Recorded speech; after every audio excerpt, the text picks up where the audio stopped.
मुनाफिकों का खुशू क्या है, नहीं मुनाफिकीन का खुशू क्या है? तो सिद्दीक अकबर फरमाते हैं मुनाफिकीन का खुशू ये है कि जिस्म पर तो खुशू तारी है नमाज में, लेकिन अंदर दिल में खुशू नहीं है। ये मुनाफिकीन का खुशू है। और मोमिनीन का खुशू ये है कि दिल भी खुदा से लरज रहा है और बदन भी खुदा के खौफ से लरज रहा है। ये मोमिनीन का खुशू है। और ऐसी नमाजें अल्लाह के कुर्ब तक पहुंचाती है। इसलिए आज लोग, बहुत सारे लोग शिकायत करते हैं कि सैयद साहब मेरी नमाज में वसवसे बहुत आते हैं, जहन एक तरफ नहीं रहता। आसान तरीका बताता हूं, अल्लाह अकबर से लेकर अस्सलामु अलैकुम व रहमतुल्लाह तक पूरी नमाज का तर्जुमा याद कर लो। यानी जो नमाज में कह रहे हो उसको समझने की कोशिश करो कि कहते क्या हो। अल्लाह अकबर का मतलब है अल्लाह सबसे बड़ा है। इस तरह पूरी नमाज याद कर लो। तो जब तुम नमाज का तर्जुमा याद कर लोगे तो अरबी में पढ़ोगे तो उर्दू दिमाग में घूमता रहेगा, और जब दिमाग में घूमता रहेगा तो उतना आपके दिल के अंदर खुशू पैदा होती रहेगी। और फिर मेरे आका अलैहिस्सलाम ने फरमाया, बुखारी शरीफ की हदीस है, मुसलमानों जब कोई मोमिन नमाज पढ़ता है तो वो कितने बुलंद मर्तबे पर फाइज हो जाता है। अफसोस लोगों को कोई वकील बुलाए, डॉक्टर बुलाए, इंजीनियर बुलाए, वजीर बुलाए, अमीर बुलाए तो लोग कहते फुला ने बुलाया, फुला ने बुलाया, फुला ने बुलाया, अपने पास बिठाया, मुझसे बातें की। बुखारी शरीफ की हदीस है, अल्लाह के रसूल सल्लल्लाहु अलैहि वसल्लम फरमाते हैं जब तुम नमाज में रहते हो तो काबे और तुम्हारे दरमियान तुम्हारा खुदा रहता है। हुजूर फरमाते हैं काबे और तुम्हारे दरमियान वो अल्लाह जो जहद से पाक है, वो अल्लाह जो समत से पाक है, वो अल्लाह जो आने जाने से पाक है, वो अल्लाह जो ज़मान और मकान से पाक है। मेरे नबी ने फरमाया जैसा कि उसकी शान है तुम्हारे और काबे के दरमियान तुम्हारा अल्लाह होता है। इसलिए जो है जब तुम नमाज में खड़े हो तो आसमान की तरफ नजरें मत उठाया करो। नमाज में खड़े हो इधर उधर नजरें मत उठाया करो। अरे क्या ख्याल है, मैं तकरीर कर रहा हूँ, एक तालिब इल्म हूँ, आपका खातिम हूँ, आपकी जुतियां सीधी करने वाला हूँ। बोलो मैं तकरीर कर रहा हूँ, सारे लोग मेरी तरफ देख रहे हैं, कोई इधर उधर अल्हम्दुलिल्लाह नहीं देख रहा है। लेकिन मुझे हैरत है कि रब हमारे सामने हो और हम इधर देखे उधर देखे। बोलो ये रब की बेअदबी है कि नहीं है? अल्लाह रब्बुल इज्जत आमने सामने और जिहद से पाक है। लेकिन अल्लाह के रसूल ने फरमाया जब तुम नमाज में होते हो तो तुम्हारा खुदा तुम्हारे सामने होता है, काबे और तुम्हारे दरमियान तुम्हारा खुदा होता है। इसलिए सामने मत थूका करो, ऊपर नीचे आगे पीछे मत देखा करो, सजदे की जगह पर अदब से नजरें रखा करो। आका फरमाते जो नमाज में ऊपर देखे अल्लाह उसकी नजरें उचक ले, अल्लाह उसकी नजरें छीन ले। जो नमाज में इधर उधर देखता है नमाज की बरकतों से महरूम कर दिया जाता है। इसलिए नमाज में सजदेगाह पर नजर हो और कम से कम ये तसव्वुर हो कि अल्लाह हमें देख रहा है। कम से कम, ये कम से कम की बात है, कम से कम अल्लाह देख रहा है। और ज्यादा से ज्यादा वो तो आरिफीन जानते, सालिहीन जानते हैं, लेकिन इससे बड़ी मंजिल है अंता अब्दुल्लाह कअन्नका तरा फ़इन लम तकुन तरा फ़इन्नहु यराक। ऐसे इबादत कर गोया तू खुदा को देख रहा है। गोया, तवज्जे, ये हुजूर का फरमान है, हदीस सही है, हदीस जिब्रील बुखारी शरीफ में है। क्या? गोया तू खुदा को देख रहा है। इसका मतलब यह है कि नमाज में खुदा दिखता है तभी तो गोया तू देख रहा है।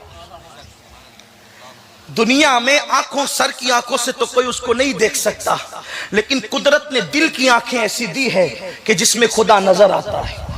इसीलिए तो कहा ना कि कान नका तरा, हालांकि कान नका की कैद है, बल्कि सूफिया तो फरमाते हैं जब इससे ऊपर की मंजिल मिलती है तो कान नका की कैद हट जाती है और यार का जलवा बेनकाब होता है। राबिया बसरी कहती है अल्लाह अकबर कहने के बाद सना उस वक्त तक पड़ती नहीं जब तक यार अल्लाह अकबर को कबूल नहीं कर लेता। सजदा करके उस वक्त तक सजदे से सर उठाती नहीं जब तक के सुभान रब्बियल आला कह के रब्बे आला का जलवा नहीं देख लेती। एक औरत का ये हौसला है, एक औरत का ये हौसला है। हम कहां हैं? लेकिन बात इतनी है कि जब तक नशे में हो ना आदमी तो बीवी सामने हो तो भी नहीं पहचानता, बच्चा सामने हो तो भी नहीं पहचानता।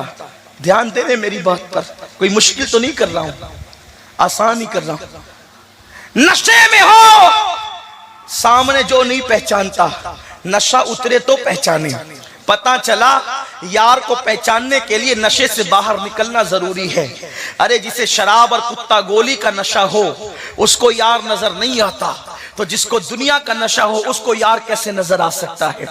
अगर उसका मुशाहिदा करना है तो अना के नशे से निकलना होगा, उसका मुशाहिदा करना है तो तकब्बुर के नशे से निकलना होगा, उसका मुशाहिदा करना है तो दुनिया के नशे से निकलना होगा, अगर उसका मुशाहिदा करना है तो दुनिया के गुनाहों के नशे से निकलना होगा। लोग नशे में डूबे हुए, शराबी के नशे को तो सब बुरा समझते हैं, अपने गुनाहों के नशे को हम कब बुरा समझेंगे? जरा कोई उससे भी तो बाहर निकले, जरा कोई उससे भी तो बाहर निकले और फिर यार की मोहब्बत के नशे की तरफ आए, तब पता चलेगा कि तेरी पैदाइश का मकसद क्या है।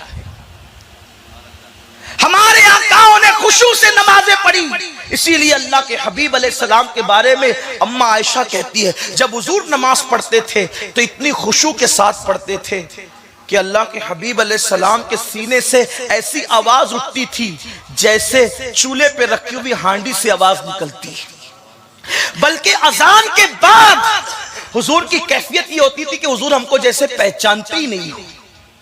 अजान के बाद आका की कैफियत ये थी जैसे पहचानते ही नहीं हो। इमाम ज़ैनुल आबिदीन सैयद सज्जाद बीमार करबला मजलूम करबला इमामुल आबिदीन इमामुल अइम्मा सैयदना इमाम ज़ैनुल आबिदीन अली इब्ने हुसैन जब वुजू करते तो आपका चेहरा ऐसे पीला हो जाता जैसे किसी ने खून निचोड़ लिया हो।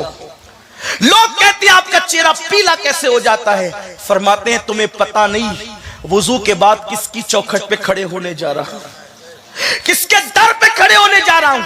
नमाज पढ़ने वाला खुदा से हम कलाम होता है, खुदा से बात करता है। लोगों को नमाज की अहमियत क्या पता, लेकिन कोई खुशू के साथ पढ़कर तो देखे। तो कुरान कहता है पहली बात, पहली सिफत मोमिन की कि वो खुशू से नमाज पढ़ता है। हजरत उर्वा बिन जुबैर जिस्म में नासूर हो गया, ऐसा खतरनाक नासूर हुआ कि बहुत दर्द से तड़पते थे। लोगों ने कहा कि इसको काटे कैसे, तो कहा जब वो नमाज पढ़ेंगे तब काटेंगे। हालत नमाज में वो उज़्व काट लिया गया, हजरत उर्वा को खबर भी नहीं हुई। और मौलाए कायनात की नमाज तो बड़ी मशहूर है कि वो तीर निकालने वाला वाकया हालत नमाज में। सैयदना दाऊद ताई नमाज में है, आग लग गई है घर में, पूरा मोहल्ला चिल्ला रहा है निकलो निकलो निकलो, और वो नमाज में है।